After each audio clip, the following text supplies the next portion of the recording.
where each and every student actually is given industry exposure while they're actually learning, while they're actually enrolled in an educational institution.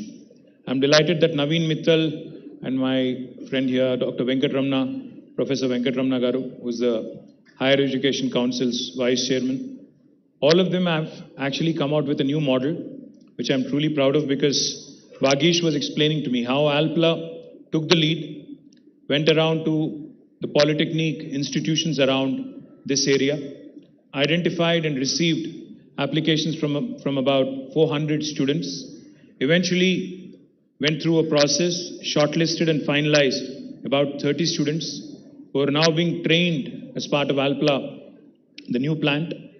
And those 30 are not only going to be gainfully employed, but in fact, in normal circumstances where they would have possibly been paid a salary of 15,000 to 20,000 per month, after this training, what Vagesh was telling me is that they would actually be gainfully employed with almost double what they would typically get. So my compliments to Vagesh, my compliments to Naveen, my compliments to the entire team of Alpla on doing this and becoming a role model for the rest of the industry.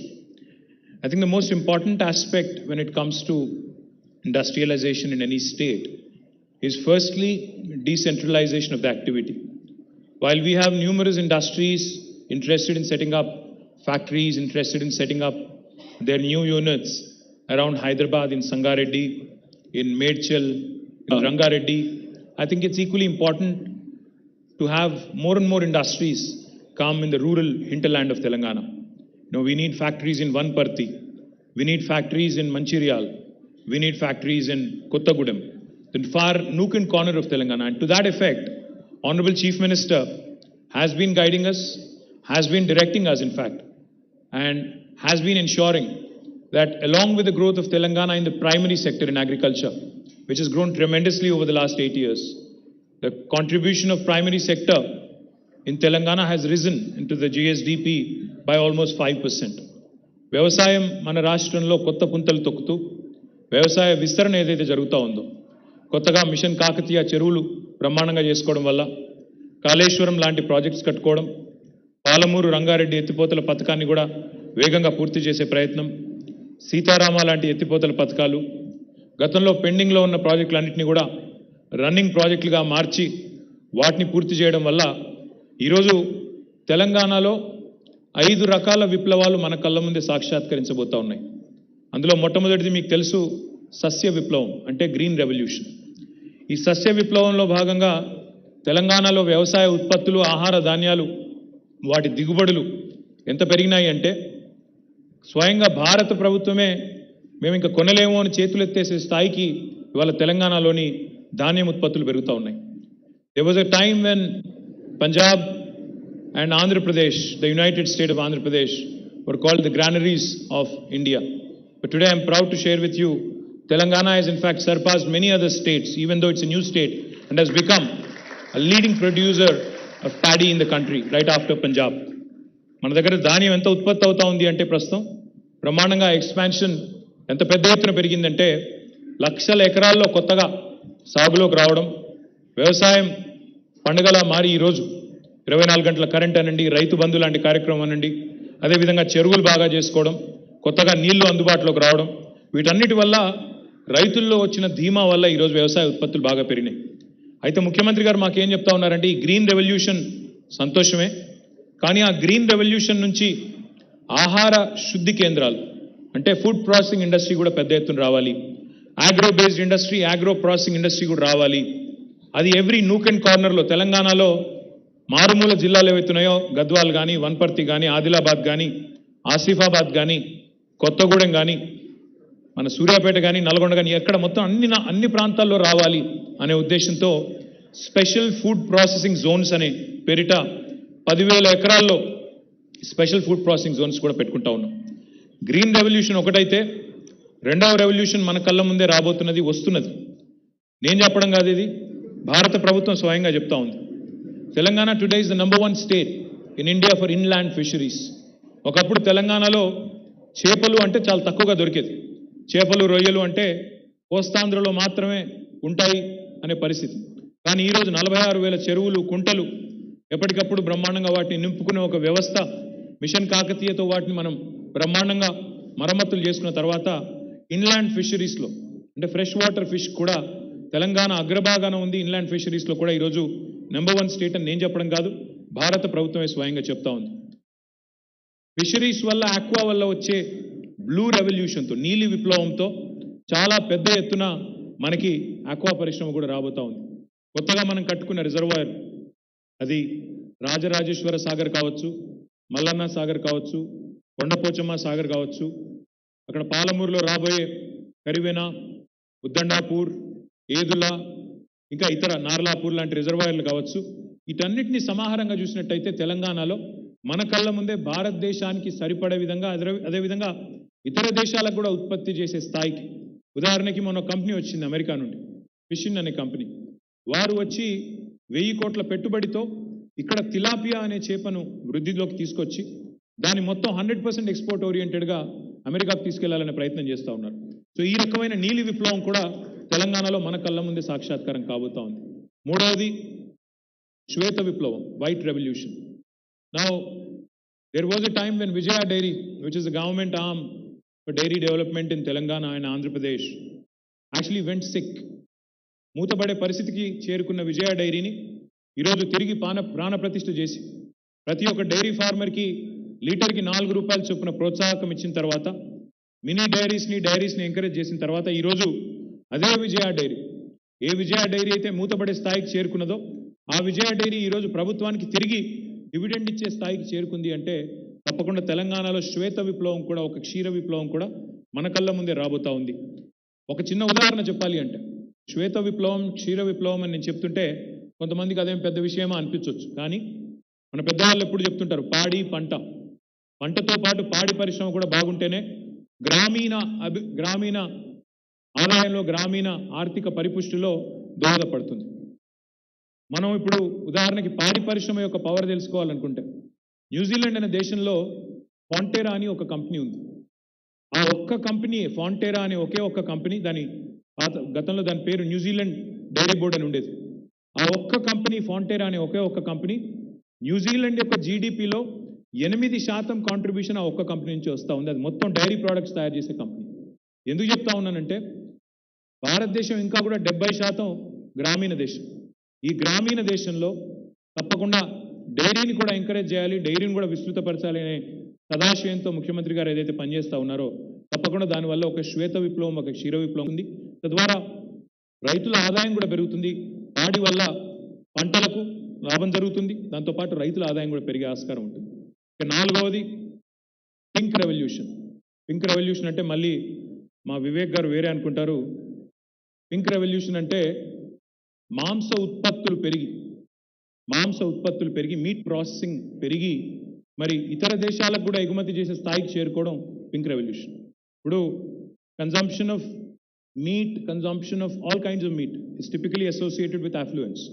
అంటే ఎట్లా income levels పెరుగుతాయో అట్లా protein food తినడం పెరుగుతుంది. కాబట్టి ఈరోజు భారతదేశానికే కాదు ఇతర దేశాలకు కూడా ఎగుమతి చేసే స్థాయికి మన మీట్ ఇండస్ట్రీ కూడా పెరగాలి అంటే తప్పకుండా చీప్ రియరింగ్ లాంటి యాక్టివిటీని పెంచాల్సి ఉంది. చీప్ రియరింగ్ అంటే గొర్రెల పెంపకం ద్వారా, ఎందుకంటే మనం చాలాసార్లు ఇప్పుడు వాగేష్ మాట్లాడడం మీరు విన్నారు, ఫిలిప్ మాట్లాడడం మీరు విన్నారు. చాలాసార్లు మనం చాలా అందంగా స్కిల్ డెవలప్మెంట్ అని మాట్లాడుకుంటూ ఉంటాం. స్కిల్ డెవలప్మెంట్ మంచిదే. స్కిల్ డెవలప్మెంట్ అంటే నైపుణ్య శిక్షణ. స్కిల్ డెవలప్మెంట్ చాలా మంచిది.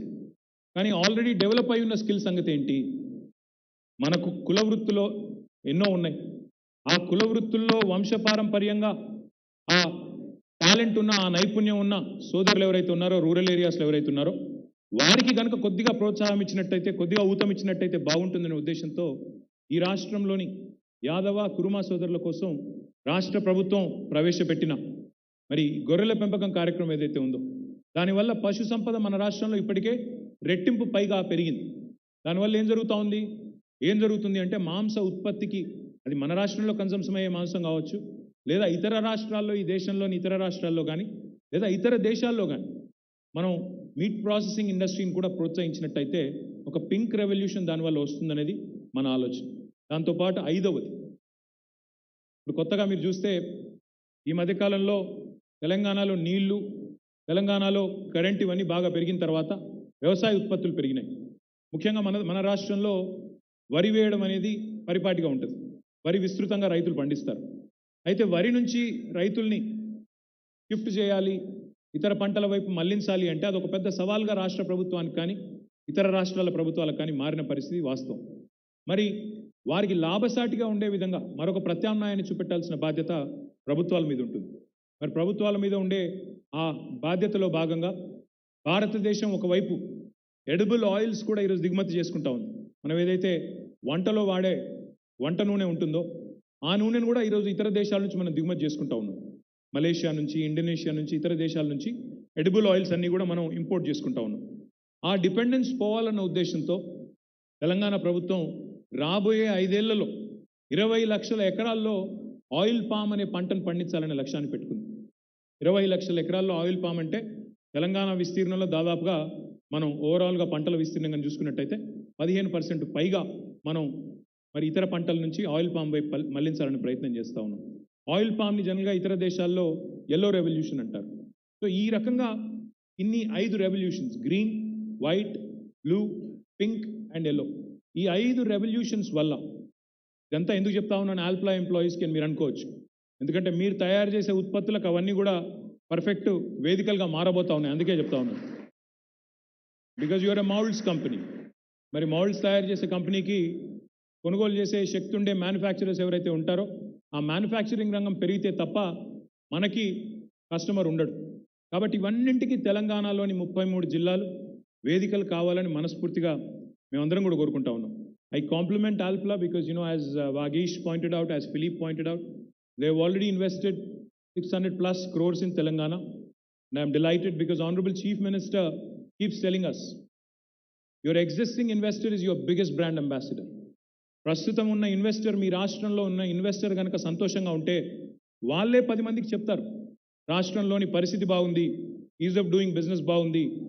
ఈజ్ ఆఫ్ డూయింగ్ బిజినెస్ కంటే కూడా పీస్ ఆఫ్ డూయింగ్ బిజినెస్ చాలా ముఖ్యం. ఈ రాష్ట్రంలో వేధింపులు లేవు. ఈ రాష్ట్రంలో బిజినెస్ మెన్కి వేధింపులు లేవు. అనవసరపు ట్యాక్స్ దాడులు లేవు. అనవసరపు హరాస్మెంట్ లేదు. రాజకీయంగా మాతో ఉన్నా వేరే ఉన్నా ఎలాంటి ఇబ్బందులు ఇక్కడ లేవు. ఈ రాష్ట్రంలో ఎట్లాంటి వేధింపులు కానీ ఎట్లాంటి నాన్ సెన్స్ కానీ ఈ రాష్ట్రంలో లేదు. Peace of doing business is extremely important. Cost of doing business is equally important.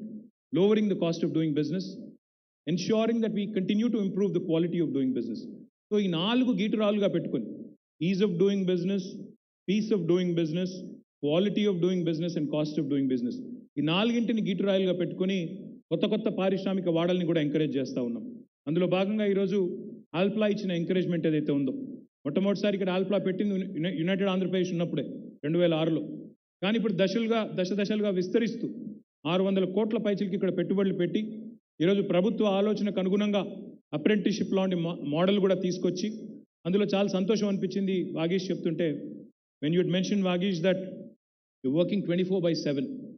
Now this was a dream before 2014. 24 గంటలు 3 షిఫ్ట్లో పనిచేయడం అనేది ఒకప్పుడు పెద్ద కళ తెలంగాణ రాకముందు. ఎందుకంటే నాకు బాగా గుర్తుంది, నార్మల్ టైంలో జనరల్గా మా ప్రతిపక్ష పార్టీలు ధర్నాలు చేస్తాయి ఏదైనా ప్రజా సమస్య ఉంటే ఇందిరా పార్క్ దగ్గర. కానీ 2014 ముందు ఈ రాష్ట్రంలో పరిస్థితులు ఏంటి?